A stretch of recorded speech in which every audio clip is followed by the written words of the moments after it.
Green productivity drive appears to be a means of protecting the existing resources, as you said. Yes. What would be the future like in another, say, 50 years? Yes. In Germany, there's an institute called Wuppertal Institute for Climate, and they have done some studies and they have come out with interesting findings. It has been published. They say the world population would be double in another 40 to 50 years, and this would mean, or this would result 4 times in food production, and also this would mean 6 times energy use.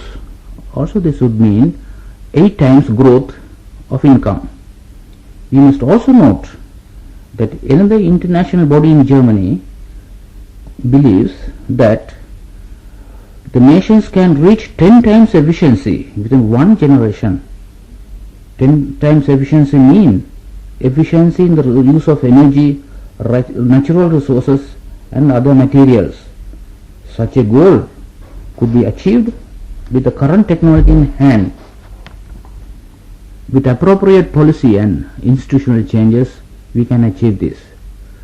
It is very sad nowadays to come to know that every year 1,000 plants and animals species becoming extinct. Land for crops and grazing is getting lost. About 20 million hectares per year. Never before in our human history has there been such an urgent need to develop a strategy to protect our environment. What are the industrial activities that could harm our environment? Firstly, it could happen when you extract raw material through mining or other extractive processes. Degradation of soil and vegetation could take place as a result. Secondly, when you process your raw material, you could do harm. You may pollute the air by emission of gases, or you may pollute the soil by sending wastewater and waste material. Thirdly, you could harm during distributing your products through your distributors. Demand of energy and packaging materials, other instances that we can quote. Finally, when customers buy your products and disperse the waste, they again pollute the soil. What about some of the other activities in agricultural sector? So more and more new hybrid varieties of seeds are being introduced.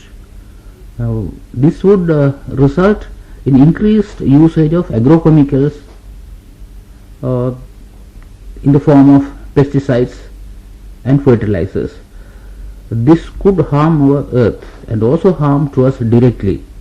I would like to reveal an interesting process or phenomena by housewives and others.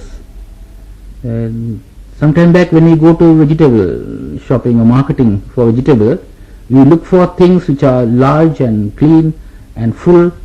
Now without any insects or worms. Now the things are changing.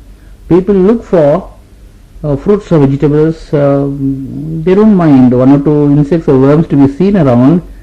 That makes sure that no chemicals or pesticides are lying on them. If ants and worms do not get into the vegetable, then we should be suspicious. I think it is better to have 1 or 2 worms and take them out rather than having harmful chemicals in them. Right, with all the advancement of science and technology, why do people still harm the earth that carries us? It's pity. Really, our ancient people did protect the earth where they lived. If you studied the ancient agricultural practices in our countries, in our villages, people did not burn their waste. They were allowed to perish or putrefy, and they get converted to organic manures to paddy fields. We must reduce burning anything. We must allow recycling to take place. Good examples are paper waste, plant, animal waste. I would like to remind that a Red Indian chief in South America, as far as 16th century, he addressed the others.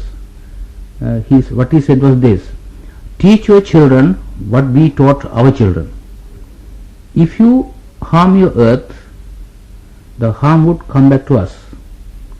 Everything on the earth is interconnected. If plants and animals would perish, then we would also perish next. If you spit on the face of the earth, it is equivalent to you spitting on your own face. That's what he said. And the above speech is being now taught for young generation.